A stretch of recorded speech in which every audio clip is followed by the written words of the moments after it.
Well, it's finally day 4 of the 12 Tech Tips of Christmas from the EdTech Teacher. Hello, everybody, and welcome to today's episode. My name is Tristan, and I am the creator of the EdTech Teacher. On today's episode, we are going to introduce you to the power of random name pickers and give you some examples of online generators that you can use. So let's dive right in to day 4 of the 12 Tech Tips of Christmas from the EdTech Teacher.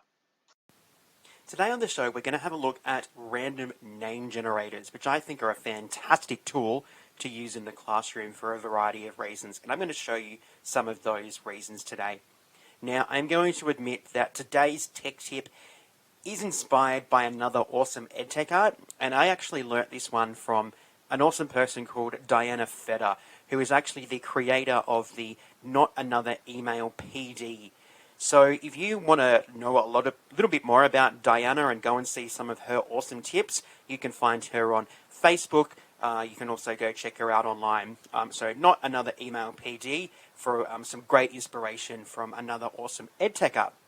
So today we're having a look at wheelofnames.com, which is probably another one of my recent new found loving website resources that I am using in the classroom.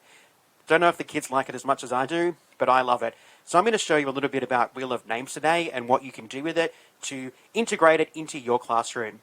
So wheelofnames.com is a free random name generator that you can use in your classroom. So a random name generator allows you to randomly select students' names so that they can contribute, provide answers, basically to make sure that everybody has a voice and everybody is participating in our lessons. So I'm going to go through and show you the random name generator with Wheel of Names and show you some of the other ideas that I think you could use the random name generator for, because it's not just for randomly generating names and choosing students at will. There's actually some other things that we can do with it.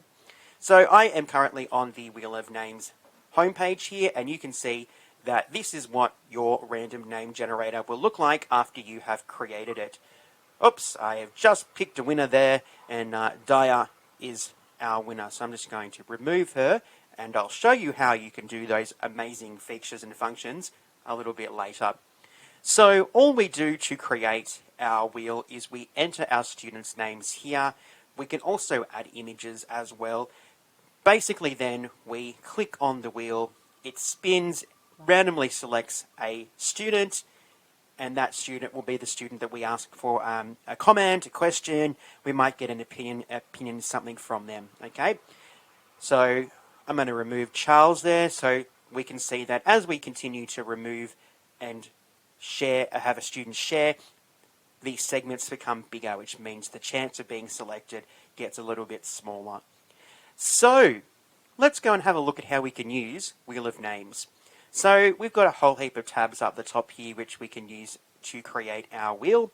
If we click on New, it's just going to refresh the home page here so that we can go and customize the names or the images that are going to appear in our wheel.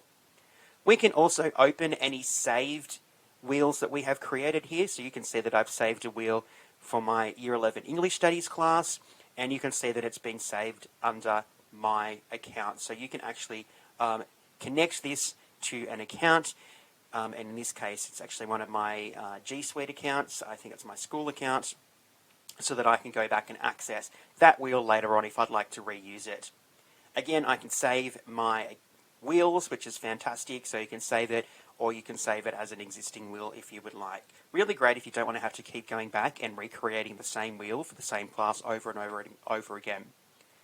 We can share our wheels, and this is one thing that I do like using, is the share button here. I mainly like to share and copy the link so that I can embed it on a Google Slide or a Microsoft PowerPoint presentation so that I don't have to keep going back to the link all the time. So you can do this. Now there's a couple of ways that you can do this. You can share it so that the link only enables people to spin the wheel, or you can allow people to edit their copy of the wheel. I always just allow it to be spun because nothing's going to happen with that and no one's going to change any of the information.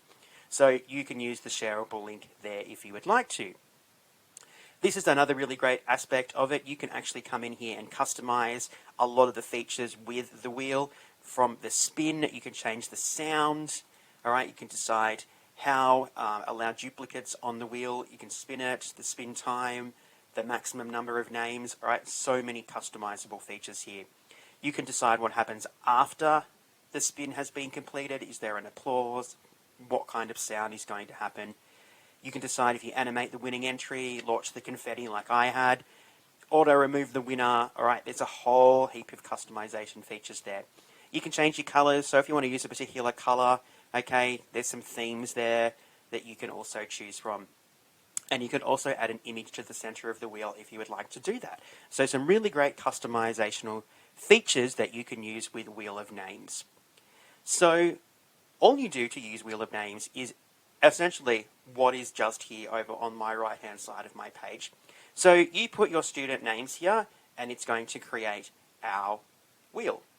Now that's the most basic premise of Wheel of Names, is using it to generate students and to be able to communicate and get them engaging with your class. But I think there's a couple of other ways that you can use this. Another way that I think you could use it is maybe we could do something. We're doing something in English with parts of speech. So maybe we want students to identify what different words are when it comes to parts of speech. So we might put in some nouns. So we might go Australia. We might go Sydney, Melbourne. We might have some verbs. Run. Oops, I'll spell that correctly. Run, sat, singing. Okay. We can put in all different parts of speech there, and then maybe what we get the students to do is we spin the wheel and we ask a student what a particular part of speech might be. So this might involve us actually having to ask students and get them to volunteer, but it's a really great way to do something different with this particular program. So using the wheel for something other than just selecting students' names. I know that is a little bit, ironic, considering this is called Wheel of Names, but I'm just trying to show you some other ways that you can use this wonderful resource. Another really cool thing that I think you can do is we can add images here. So if you're an English teacher like myself, why don't you create a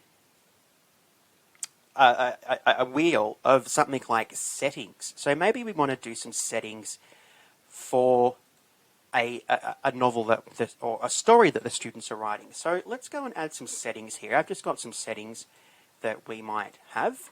So let's put those settings in here. Let's see what it does. Oh, look at this. So it's put my 4 different settings into my wheel here. So maybe we are doing a bit of a quick write activity and we're going to get them to write for 10 minutes using one of those settings as the basis for their story. So again, we click on our wheel, it lands on our particular setting. So we have landed on this one here, which is ironic because it is the wonderful Sydney. All right, so maybe our students now have 10 minutes to write a short introductory story or some part of a story about Sydney using that setting. Another really great way to use Wheel of Names for a feature or a process that's not the original intention of this particular site. You might do it with maths, you might do it with science, you might do it with PE. There's so many ways that you could use Wheel of Names in your classroom for something other than just generating and selecting student names. So Wheel of Names is really great. I love it. It's free, it's available, it's accessible. Have fun. I now call it everyone's favorite game because my students shrug when they see it, but it's so much fun, and it's so much fun seeing the kids squirm a little bit as they're waiting for their name to be selected. It's a little bit of fun as well. So go and have a look at Wheel of Names and see how you could use it in your classroom as a random name generator, or for some other purpose like looking at some different parts of speech, identifying different maths equations, science terms, story starters, persuasive writing. There's so many things that you could do with Wheel of Names in your classroom. Well, that's day 4 of the 12 Tech Tips of Christmas done. Having a look at wheelofnames.com and the random name generator.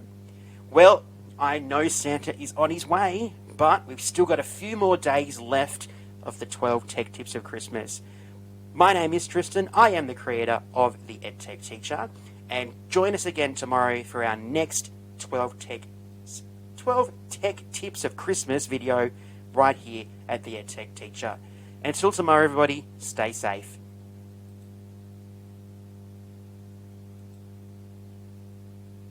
Thank you so much for watching this video from the EdTech Teacher. If you liked this video, make sure you give it a big thumbs up so that you can tell other people just how amazing the videos and tutorials are from the EdTech Teacher. And if you haven't done so already, we would love it if you would head over here and click the red subscribe button to subscribe to our channel. And don't forget that once you've subscribed to our channel, to click the notification bell so that you are notified when new videos are added to our channel. We are so grateful that you've taken the time to watch one of our videos, and we hope you come back very soon. Thanks very much from the EdTech Teacher.